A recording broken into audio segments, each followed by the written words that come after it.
العزت وحدہ لا شریک نے اس سورہ پاک میں 4 چیزوں کی پہلے قسم اٹھائی، 4 مقدس چیزوں کی قسم اٹھانے کے بعد وہ رحمان الرحیم مولا اس انسان کے حسن و جمال کو بیان فرمایا۔ سبحان اللہ۔ اللہ رب العزت وحدہ لا شریک ارشاد فرماتے ہیں والتین والزیتون وطور سینین وہذا البلد الامین، قسم ہے انجیر کی اور قسم ہے زیتون کی، قسم ہے طور سینا کی اور قسم ہے اس امن والے شہر مکہ کی۔ 4 قسمیں اٹھائیں، پھر کیا بیان فرمایا؟ لقد خلقنا الانسان فی احسن تقویم، بے شک ہم نے انسان کو سب سے بہتر صورت میں پیدا کیا۔ انسان کی اخلاقی بلندی اور پستی کہ انسان کو رب نے کتنا بلند بنایا، اپنے برے اعمال کی وجہ سے یہ کہاں سے کہاں پستی میں گر جاتا ہے۔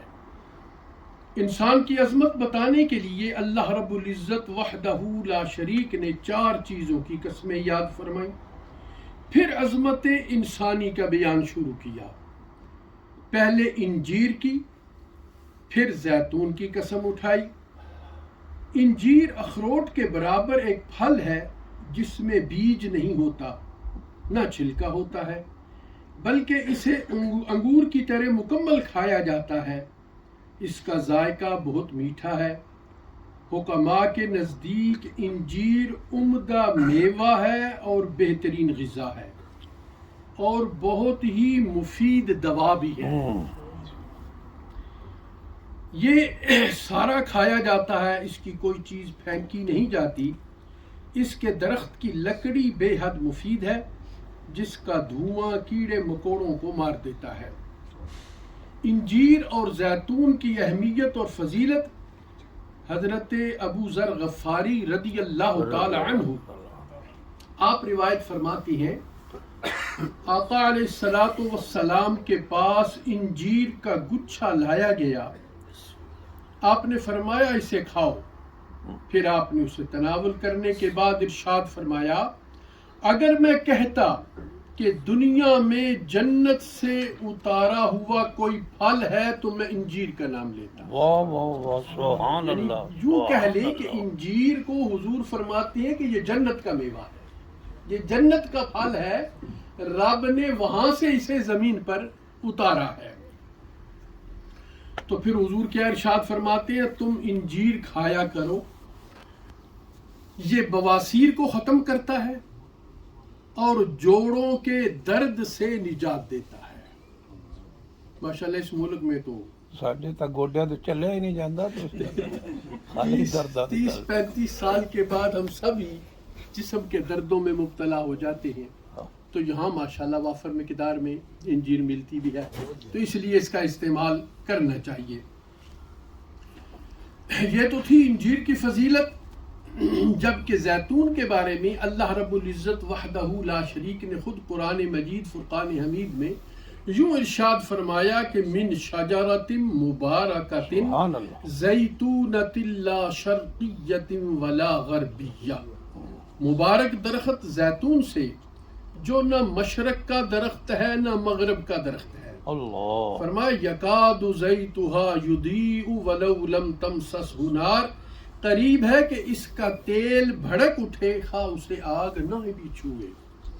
ایک اور مقام پہ رب فرماتے ہیں وَشَجَرَةً تَخْرُجُ مِن طُورِ سَيْنَاءَ تَنبُتُ بِالدُّهْنِ وَصِبْغٍ لِلْآكِلِينَ، رب فرماتے ہیں وہ درخت زیتون جو طور سینا کے علاقے سے نکلتا ہے، اور فرمایا یہ درخت اپنے اندر تیل اور کھانے والوں کے لیے سالن لے کر اگتا ہے، بطور سالن بھی اس کا استعمال ہوتا ہے۔ حضرت معاذ رضی اللہ تعالیٰ عنہ روایت فرماتے ہیں کہ آقا علیہ الصلوۃ والسلام نے ارشاد فرمایا زیتون کی مسواک کیا خوب ہے، یعنی مبارک درخت کی مسواک جو منہ کو خوشبودار کرتی ہے، دانتوں کی زردی کو دور کر دیتی ہے، پھر حضور فرماتے ہیں یہ میری اور مجھ سے پہلے تمام انبیاء کی مسواک ہے. اللہ. تو گویا زیتون کی مسواک استعمال کے لیے اگر ملے تو یہ یقیناً کوشش کر کے اس کی مسواک کا استعمال کرنا چاہیے، اس لیے کہ حضور فرماتے ہیں یہ میری اور مجھ سے پہلے نبیوں اور رسولوں کی یہی مسواک تھی. تو گویا مسواک کرنے کا اپنا اجر و ثواب ہے. تو جب اس نیت سے کریں گے کہ یہ ہمارے نبی کی بھی یہ سنت ہے، سارے نبیوں کی سنت ہے، تو اللہ انشاءاللہ اس پر اور اضافی اجر و ثواب عطا فرمائیں گے. 2 پھلوں کے بعد اللہ رب العزت وحدہ لا شریک نے 2 مقدس مقامات کی قسم اٹھائی. ایک طور سینا جہاں تورات شریف نازل ہوئی، دوسرا بلد امین یعنی شہر مکہ جہاں قرآن پاک نازل ہوا. طور سینا حضرت موسیٰ کلیم اللہ علیہ السلام کی عبادت گاہ ہے جہاں انہوں نے چلہ کشی کی، اور شہر مکہ میں آقا علیہ السلام کی یہ جلوہ گاہ ہے. اور اللہ تعالیٰ نے اس شہر میں آپ کے جلوہ فرما ہونے کے حوالے سے اس شہر کی قسم یاد فرمائی. رب فرماتے ہیں لا اقسم بہذا البلد وانت حل بہذا البلد، مجھے اس شہر مکہ کی قسم جبکہ آپ اے محبوب اس شہر میں جلوہ فرما ہے. یاد رہے سینا مصر کا ایک وسیع و عریض صحرا ہے جو سینکڑوں میلوں میں پھیلا ہوا ہے. اس صحرا کے شمال میں ایک پہاڑی سلسلہ ہے جسے طور کہتے ہیں. اس سلسلے میں وہ پہاڑ بھی ہے جس پر حضرت موسیٰ کلیم اللہ علیہ السلام نے چلہ کیا اور تورات شریف حاصل کی. یہ اس سلسلے کا سب سے اونچا اور بڑا پہاڑ ہے طور جو ہے. یہاں پر صاحب تفسیر نے بڑی خوبصورت بات لکھی. آپ فرماتے ہیں اپنے بارے میں کہہ رہے ہیں کہ 2005 میں صحرائے سینا کا میں نے سفر کیا اور طور پہاڑ کی چوٹی پر جانے کا شرف حاصل کیا جہاں حضرت موسیٰ کلیم اللہ علیہ السلام نے چلہ فرمایا اور وہاں آپ کو اللہ نے تورات شریف عطا فرمائی. اب رب فرماتے ہیں مکہ مکرمہ یہ بلد امین ہے، امن والا شہر ہے. تو شہر مکہ کا امن والا شہر ہونا اس کا کیا معنی ہے؟ یہاں مکہ شہر کو بلد امین کہا گیا یعنی امن والا شہر. اس کا مفہوم یہ ہے کہ اس شہر میں لڑائی کرنا، کسی کا خون بہانا حرام ہے، حتیٰ کہ سرزمین حرم کے کسی جانور کا شکار کرنا یا اسے بھگانا یا اسے ڈرانا بھی حرام ہے. آقا علیہ السلام نے فتح مکہ کے موقع پر ارشاد فرمایا کہ اللہ تعالیٰ نے اس شہر میں قتال حرام فرمایا ہے، یعنی کسی کو اس شہر پر حملہ آور ہونے کی اجازت نہیں. اور پھر حضور فرماتے ہیں میرے لیے بھی اس دن کی ایک گھڑی کے لیے یہاں قتال جائز کیا گیا. اب اس کی حرمت پہلے کی طرح تا قیامت قائم ہے، نہ یہاں کے شکار کو بھگایا جائے نہ یہاں کے خود رو درخت کو کاٹا جائے. انبیاء کرام علیہ السلام سے تعلق رکھنے والے مقامات کی بڑی عظمت ہوتی ہے، بڑی رفت ہے، بڑی شان ہے. طور سینا اور بلد امین کی قسم اس لیے اٹھائی گئی کہ وہاں حضرت موسیٰ علیہ السلام اور نبی پاک صلی اللہ علیہ وسلم کی جلوہ گاہیں ہیں. یہاں انہوں نے زندگی کے چند ایام گزارے. تو جن مقامات پر انبیاء کرام علیہ السلام اور ان کے وارثین اولیاء کاملین اور علماء ربانیین تا قیامت محو خواب ہیں، ان مقامات کی برکت اور عظمت سے کیسے انکار کیا جا سکتا ہے؟ یعنی جس جگہ پر رب کے نبیوں اور رسولوں نے چند دن عبادت میں بسر کیے، ان مقامات کی اللہ رب العزت عظمت کی قسمیں اٹھا رہا ہے. تو یہ لوگ جنہوں نے ساری زندگی اللہ کے احکامات پر چل کے زندگی بسر کی، جب فوت ہونے کے بعد قیامت تک جن مقامات پر وہ محو استراحت ہیں، ان جگہوں کی عظمت کو کیسے بھول سکتے ہیں؟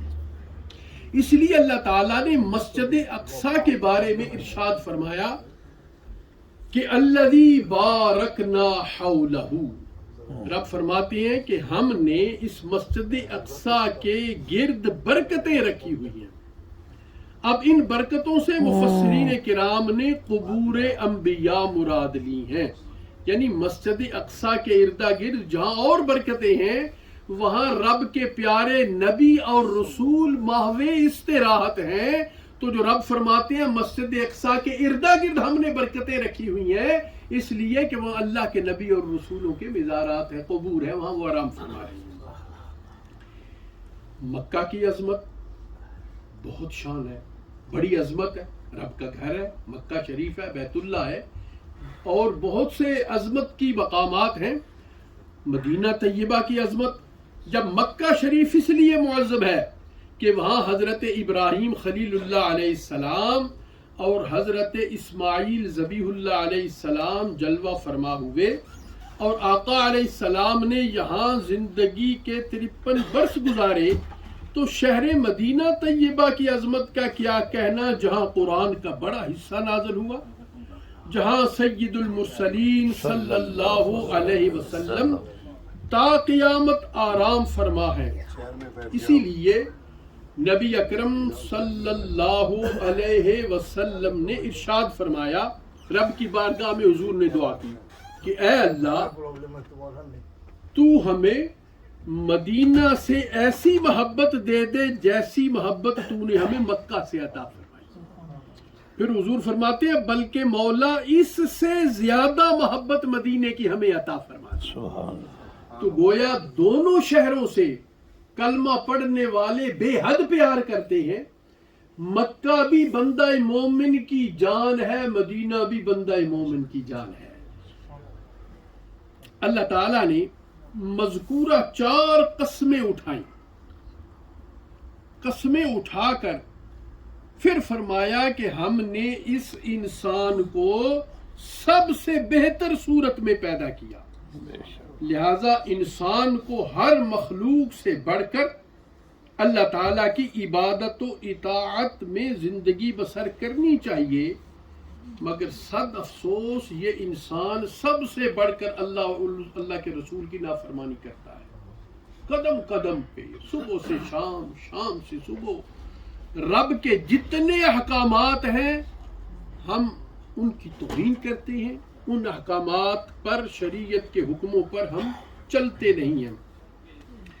اب رب یہ فرماتے ہیں کہ ہم نے اس انسان کو سب سے بہتر صورت میں پیدا کیا۔ اب کس اعتبار سے اس انسان کو بہتر صورت عطا کی گئی؟